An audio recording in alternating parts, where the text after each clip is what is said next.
Welcome back to Aastha IAS. आप सभी का स्वागत है आस्था आईएएस की इस ऑफिशियल यूट्यूब चैनल पर। और आप सभी के लिए एक बड़ा ही सुनहरा मौका, आस्था आईएएस के द्वारा एनसीईआरटी बैच शुरू किया जा रहा है और ये बैच हमारे director sir R Kumar sir के निर्देशन में चलाया जाएगा।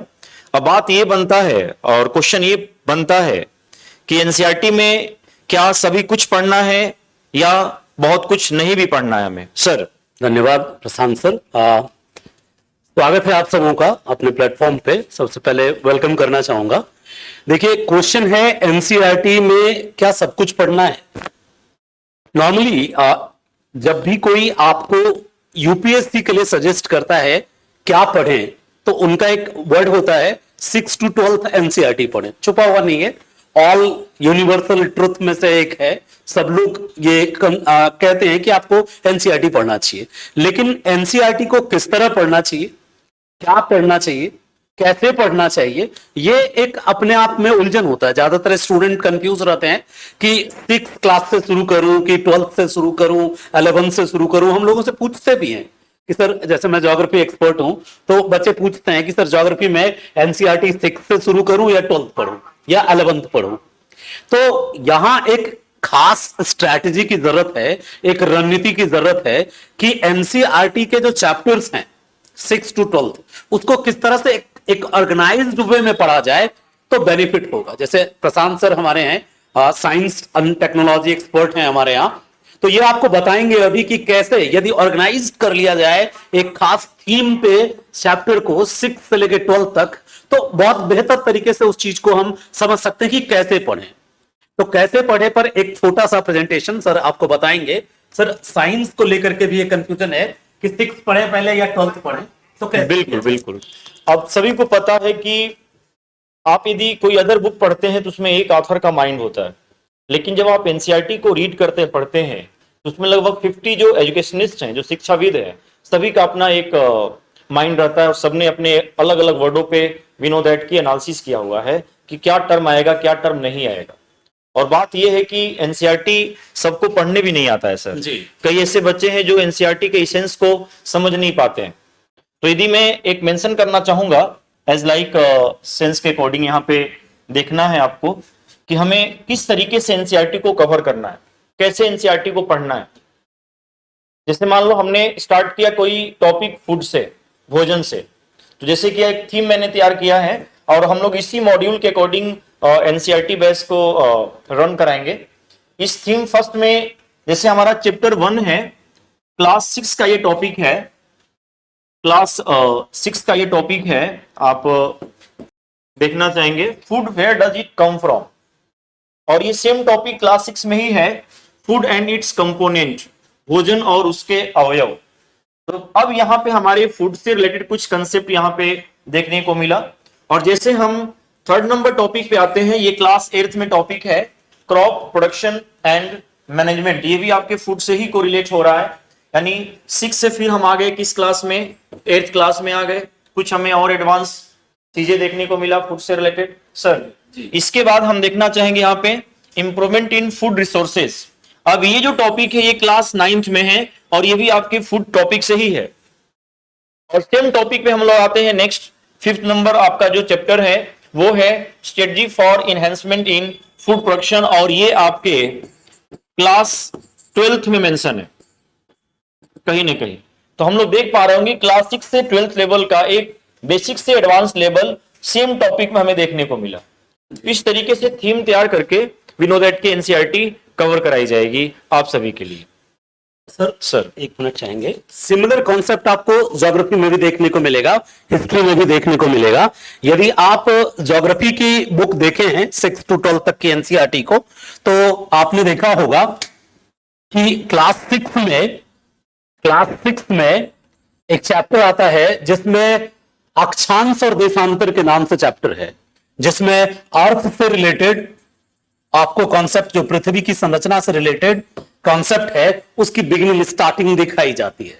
अब आप सेम कॉन्सेप्ट को जब आप देखेंगे क्लास 7 में, तो 7th में नहीं है, लेकिन क्लास 8th में फिर अर्थ से रिलेटेड चैप्टर है।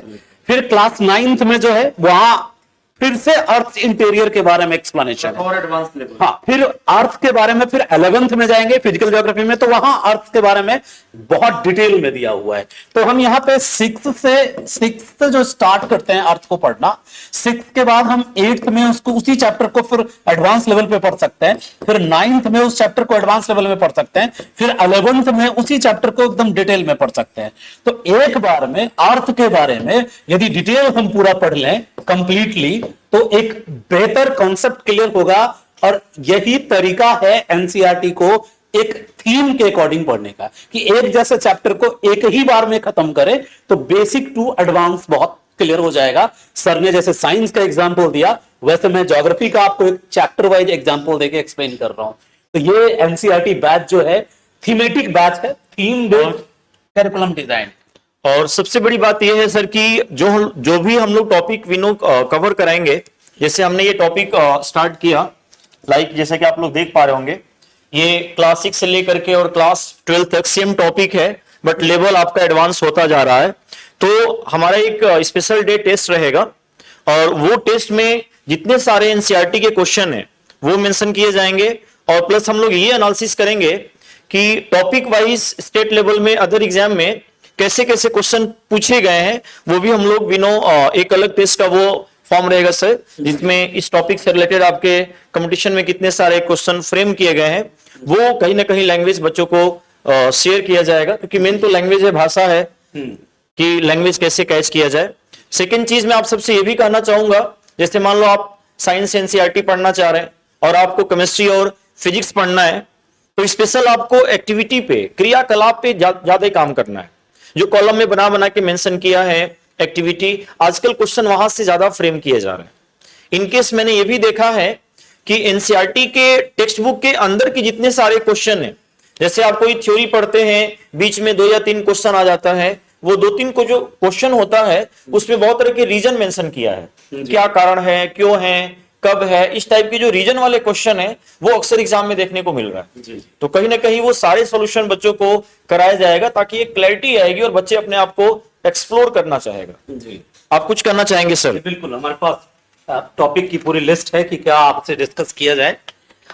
एक जो अभी हमने डिस्कस किया कि एनसीईआरटी में कैसे पढ़ना है, क्या पढ़ना है, क्या सब कुछ पढ़ना है, तो निश्चित तौर पे देखा जाएगा कि सब कुछ नहीं पढ़ना है। तो क्या 60% में से क्या क्या पढ़ना है और क्या हमें छोड़ना है, वो थीमेटिक तरीके से आपको एक पूरा करिकुलम मिल जाएगा बना के। और फिर दूसरा टॉपिक ये आता है सर कि नॉर्मली बच्चे सोचते हैं कि किस एज से एनसीईआरटी पढ़े। तो कॉम्पिटिटिव वर्ल्ड में एंट्री नॉर्मली बच्चा बिहार में खास करके 10th के बाद ही ले लेता है। 10th पास करने के बाद बहुत सारा बच्चा जो है डिफरेंट जो कॉम्पिटिटिव एग्जाम है उसकी तैयारी शुरू कर देता है, ताकि 12वीं के बाद जो सीजीएल आता है कंबाइंड ग्रेजुएट लेवल, एक आता है एलडीसी शायद एसएससी का, तो उन सारे कंपटीशन में बहुत सारे बच्चे एंगेज होते हैं, रेलवे को लेकर के भी एक्साइटेड होते हैं। तो एनसीईआरटी इन सारे कॉम्पिटिटिव एग्जामों की मां है, सबका बेस वहीं से शुरू होता है। तो मेरा मानना है कि एनसीईआरटी पढ़ना, जैसे ही आप 12th करते हो उसके बाद एनसीईआरटी को पढ़ने का तरीका बदल के पढ़ सकते हैं। फिर एक और मुद्दा है जो आपसे डिस्कस करना चाहेंगे कि जो एनसीईआरटी का पूरा आपने बेस तैयार किया है, तो उसमें आप क्वेश्चन है सर कि आप कौन सा अटेम्प्ट, यानी अभी आप बीपीएससी के लिए या यूपीएससी के लिए अटेम्प्ट दे रहे हैं या नहीं दे रहे, सर बताएंगे। नेक्स्ट टॉपिक जो है हमारा। देखिए सर, जहां तक मैंने इवेल्युएट किया है, जी जी 68 बीपीएससी में जितने सारे क्वेश्चन पूछे गए थे, इनके सभी के सभी एनसीईआरटी से ही बेस्ड थे। जी, ऐसे एनसीईआरटी को उठाया था, कॉपी पेस्ट कर दिया था, ऐसे माने क्वेश्चन थे। इनकेस अतुल प्रसाद जी भी इनकेस अपने विदाई समारोह में उन्होंने मेंशन किया था कि एनसीईआरटी प्लस नहीं पढ़ना है आपको, एनसीईआरटी से बाहर क्वेश्चन नहीं आने वाले हैं। लेकिन बात वही बनती है कि हम एनसीईआरटी पढ़े कैसे, क्योंकि कई बच्चे उसके सेंस को, खुशबू को पहचान नहीं पाते, पढ़ना क्या है क्या नहीं पढ़ना है। और वही बात क्वेश्चन आ जाती है कि हमें मान लीजिए 60% पढ़ना है, तो 40% क्या हमें छोड़ना है। कुछ आइडिया बच्चों को आप सजेस्ट करना चाहेंगे इसमें? जैसे देखिए एनसीईआरटी में आपके पास यदि 6 to 12 की एनसीईआरटी की बुक है, तो उसमें आप देखेंगे कि जो 11th की एनसीईआरटी की बुक है या 12th की एनसीईआरटी की बुक है, कोई भी सब्जेक्ट लीजिए, जैसे मैं ज्योग्राफी ही ले लेता हूं, तो ज्योग्राफी में 12th में 11th और 12th में एक बुक है ह्यूमन ज्योग्राफी करके। अब ह्यूमन ज्योग्राफी में जो पहला चैप्टर है वो डुअलिज्म को लेकर के, मतलब द्वैतवाद, यानी कि जो ज्योग्राफिकल थॉट के कुछ सेक्शंस को लेकर है। अब ज्योग्राफिकल थॉट के सेक्शन से कोई क्वेश्चन नहीं आता है, तो बच्चा चूंकि पूरी तरह क्लियर नहीं है कि मुझे कौन कौन से चैप्टर को पढ़ना है जो मेरे सिलेबस से सीधे अटैच्ड है, तो वो क्या करता है, एनसीईआरटी पढ़ने के नाम पे चैप्टर 1 निकालता है, और चैप्टर 1 में जो ह्यूमन ज्योग्राफी वाला सेक्शन है वो यूजलेस है, हमारे सिलेबस से डायरेक्टली और इनडायरेक्टली कनेक्टेड नहीं है। आपसे जो डायक्टोमी है या डुअलिज्म है उस पर क्वेश्चन नहीं पूछा जाएगा, ज्योग्राफिकल थॉट से क्वेश्चन नहीं आएंगे कॉम्पिटिटिव एग्जाम में। तो कॉम्पिटिटिव एग्जाम में कहां से आएगा, तो वो जो कोर फिजिकल ज्योग्राफी का सेक्शन है वो आएगा। अब उसमें भी कुछ चुनिंदा टॉपिक है, जैसे अर्थ है, वॉल्केनो है, अर्थक्वेक है, साइक्लोन है, कुछ टॉपिक्स ऐसे हैं जो डायरेक्टली मेंशन है सिलेबस में, यूपीएससी के प्रीलिम्स के सिलेबस में, यूपीएससी के जीएस पेपर 1 के सिलेबस में। तो ऐसे टॉपिक को 6 to 12th में सजाना, कैसे बेसिक से एडवांस तक पढ़ सकते हैं, वो 60% में आता है। और उन टॉपिकों को छांट के अलग करना, जैसे मैंने बताया आपको कि ज्योग्राफिकल थॉट वाला जो पहला चैप्टर है ह्यूमन ज्योग्राफी में वो यूजलेस।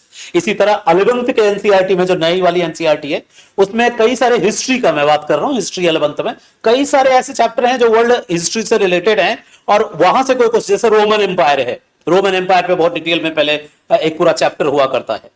तो इसी तरीके से फिर इस्लामिक साम्राज्य वाला पूरा चैप्टर है, खलीफा और उसके वंशज से रिलेटेड, कहीं भी कॉम्पिटिटिव एग्जाम में वो क्वेश्चन वहां से दिखता नहीं है। तो कई सारे ऐसे सेक्शन है सर, और वो बैच में एक्सप्लेन होगा कि क्या क्या हमें नहीं पढ़ना। अब जैसे अभी हमारे यहाँ जो 70 बीपीएससी वाले बच्चे हैं, ये जेपीएससी भी अभी एग्जाम दे के आए थे, तो लोग बार बार इस चीज को शेयर भी करे, सर सारे एनसीईआरटी के ही क्वेश्चन आए थे इनकेस जो हमने कराया था फर्दर, कई बच्चे बताए भी sir A to Z question जो है ना वैसे ही कॉपी पेस्ट कर दिया है। बहुत अच्छा, मतलब ये देखने को मिला। तो एनसीईआरटी का यही सेंस है कहने का मतलब है। तो एक बार हम लोग जरूर शेयर करना चाहेंगे कि ये जो बैच है कब चलाई जा रही है, इनकेस कब से स्टार्ट किया जा रहा है। ये पूरा बैच जो एनसीईआरटी बैच अस्थाई के द्वारा चलाया जा रहा है, ये हमारे doctor sir R Kumar sir के निर्देशन में चलाया जा रहा है, और 8 से 10 जो टीचर्स हैं वो इस बैच को रन करेंगे जो अपने अपने सब्जेक्ट में एक्सपर्ट हैं। और जैसा कि आप लोग देख पा रहे होंगे स्क्रीन पे, ये बैच है आपका आईएसपीसीएस और अदर सभी कॉम्पिटिटिव एग्जाम के लिए एनसीईआरटी बैच शुरू की जा रही है। इसका जो मोड है ऑफलाइन और ऑनलाइन दोनों मोड है सर, लाइव प्लस रिकॉर्डेड दोनों क्लास मिलेंगे। और ये जो फी क्राइटेरिया की बात करना चाहेंगे, तो जो स्टार्टिंग आरंभिक जो 100 स्टूडेंट हैं उनके लिए फी मेंशन किया गया है 5500, ठीक ना सर। और मंडे से ये बैच शुरू किया जा रहा है, इवनिंग में ये बैच का पूरी टाइमिंग रहेगी। तो जो भी बच्चे इंटरेस्टेड हैं इस बैच को लेने के लिए, तो वो इस नंबर के द्वारा व्हाट्सएप ग्रुप में जुड़ सकते हैं, यही वो नंबर है, और इस नंबर पे आप हमारे व्हाट्सएप ग्रुप पे जुड़ सकते हैं। और भी बहुत तरह के जो कंटेंट है, जो इंफॉर्मेशन है, वो आपको इस ग्रुप में मिलेगा। जो तैयारी है, आईएएस हो, पीसीएस हो या कोई भी एग्जाम हो, तैयारी सिस्टमैटिक होनी चाहिए और पूरे अनुशासित तरीके से उसको किया जाना चाहिए। और एक अच्छे और जो मेंटोर हैं, अनुभवी मेंटोर हैं, उनके देखरेख में निर्देशन में किया जाना चाहिए। और इन सबसे इंपॉर्टेंट, एक व्यक्ति नहीं, पूरी टीम के निर्देशन में होना चाहिए, क्योंकि जब पूरी टीम मिलकर आपको निर्देशित करती है तो बिल्कुल सही दिशा में निर्देशित करती है, उसमें कहीं किंतु परंतु नहीं होता है। और ये जो बैच है, हमको लगता है कि इस बैच की जरूरत है, एनसीईआरटी की जरूरत है। सिर्फ ये कह देना अभ्यर्थियों को कि आप 6 to 12 एनसीईआरटी करके आइए, ये अपने आप में उनको उलझाने जैसा है।